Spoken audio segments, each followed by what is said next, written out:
자, 두 번째 주제는 어떤 걸 다루면 좋을까요? 저희 방송을 처음 보신 분들은 모를 수 있겠지만은 그렇죠. 저희 주변에 계신 분들은 왜 저분이 자기의 본명을 쓰지 않고 자기의 왜 필명을 쓸까?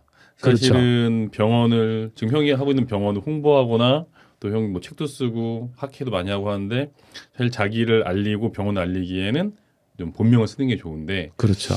왜 고재익이라는 필명을 쓰는지.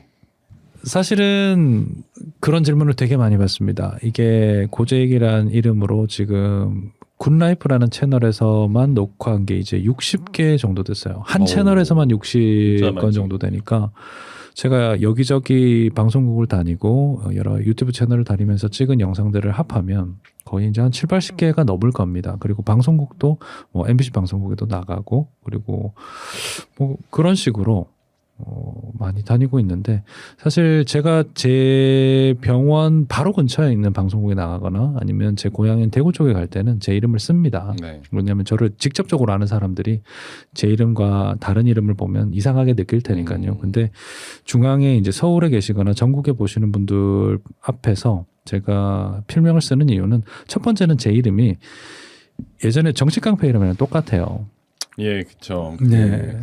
결국엔 사형을 당한 정치카페에서 예, 사형당하신 분이랑 이름이 똑같아가지고 이미지상도 좀 문제가 됐는데 제가 처음 이제 책을 쓰거나 글을 쓰거나 미디어를 만들 때는 그게 2017년인가 2016년인가 그랬는데 그때만 해도 포털 사이트에 제 이름을 검색을 하면 정말 그분만 이제 일색으로 도배가 됐습니다. 네. 도저히 그 사람을 이길 방법이 없었어요. 왜냐하면 야인 시대를 이렇게 블로그로 이렇게 쓰신 분들이 되게 많았거든요. 그래서 야인 시대의 그 이름이 안 나올 수가 없는 이름이라서 언급될 때마다 그 사진, 그 영상, 그 포스팅들이 도배가 돼버리니까 작가로서는 답이 없었어요. 그래서 내가 의학 작가로서 내 이름은 쓸 수가 없다.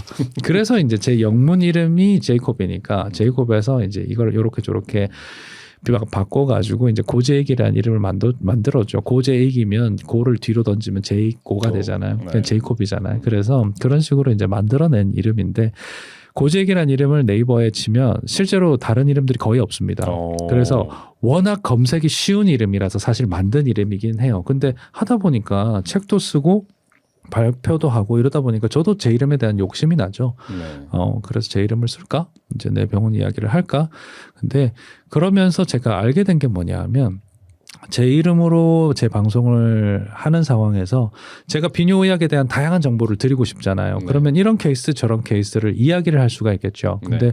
저는 이제 진료를 10년을 넘게 봤어요. 15년 이제 가까워지고 있거든요. 대학병원을 합치면 이제 15년도 넘습니다. 이제 20년에 가까운데 그렇게 긴 세월을 진료를 보다 보면 거의 대부분의 케이스를 제가 만났을 거 아니에요. 근데 제가 제 병원도 이야기하고 제 이름도 얘기하고 그러면서 이제 각각의 뭐 어떤 케이스를 말해버리면 제가 가상의 케이스를 말하더라도 저에게 진료본 사람이 기분 나쁠 수 있습니다. 네네. 네. 그래서 비뇨의학은 사실 다른 과랑 되게 달라요. 산부인과랑 비뇨기과는 이게 말을 되게 조심해야 됩니다. 그래서 환자 이야기를 함부로 하는 게 굉장히 신뢰입니다. 네네. 그래서 그런 부분에 있어서 제 환자들, 제가 진료보고 저에게 이제 치료를 받은 사람들에게 신뢰가 되지 않으려면 이거는 말하는데 문제가 될 수 있겠다라는 생각을 했었고요. 사실은 지금 지역 의료가 되게 망가져 있어요. 네. 여러분들이 아시는 것처럼 지역에 있는 의료 환경이 점점 악화가 되고 있는데 저희 병원 근처만 해도 사실 대학병원급 병원들도 있었습니다. 근데 네. 지금도 있습니다만은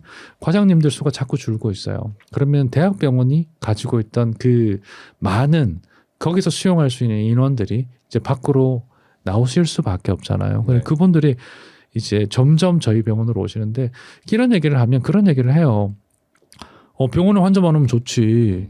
라고 얘기를 하지만 그렇지 않아요. 너무 환자가 많으면 제가 원하는 설명도 해드릴 수 없고요. 제가 해드려야 된다고 꼭 해야 된다는 그런 검사도 제대로 설명하기가 너무너무 어렵습니다. 네네. 그래서 한 의사가 처리할 수 있는 이 일의 양이라는 게 있거든요. 네. 근데 그런 부분이 사실 이미 망가져 있어요. 그래서 멀리서 어떤 고민을 들고 심지어 지역을 넘어서 저한테 왔을 때 오셨을 때 사실 제가 있는 지역이 가깝지도 않잖아요. 네. 특히 수도권에서 굉장히 먼 지역인데 예, 광역시권도 아니고 그러다 보니까 오셨을 때 제가 제 성의를 다해드리기도 참 어렵고 그러다 보니까 제 이름을 꺼내는 것 자체가 오히려 누를 끼치는 네. 게 아닌가. 오신 분에게도 죄송스럽고 그리고 기본 계시던 분들도 지금도 막 너무 많이 기다려서 아우성인데 그분들한테도 죄송해서 이거는 내가 의학 작가로서 활동을 하면서 네. 여러분들의 궁금한 걸 알아내고 그걸 책으로서 방송으로서 알려드리는 건 그건 나의 정성이고 네. 그건 내가 좋아하는 거지만 그 이상의 걸 했을 때는 오히려 모든 분들에게 해가 되는 내 환자들에게도 해가 되고 그리고 저에게 찾아오시는 분에게도 제대로 된 걸 드릴 수 없는 그런 환경이구나. 그걸 받아들일 수밖에 없었어요. 이 이외에도 사실은 설명드릴 이야기들은 많습니다. 사실은 뭐 개인적인 상담을 요청하는 분들도 많아요. 뭐 이렇게 옛날엔 이메일도 받아봤고 전화도 받아봤고 해봤는데 사실은 환자와 의사는 만나지 않았을 때는 온전한 진료를 하기가 굉장히 어렵습니다. 그렇죠. 그리고 저 정도의 의사는 사실은 각지의 어느 군데에 다 있습니다. 그렇기 때문에 막 지역을 건너서 오실 정도의 사람도 아니라서 그래서 그런 부분에서 제가 굉장히 조심스럽고 오히려 여러분들께 누가 될까봐 그런 부분에서 조심하는 거니까 제가 좀 이상한 애가 아니라 네, 제가 연예인병 걸린 거 아닙니다. 지금. 네. 네.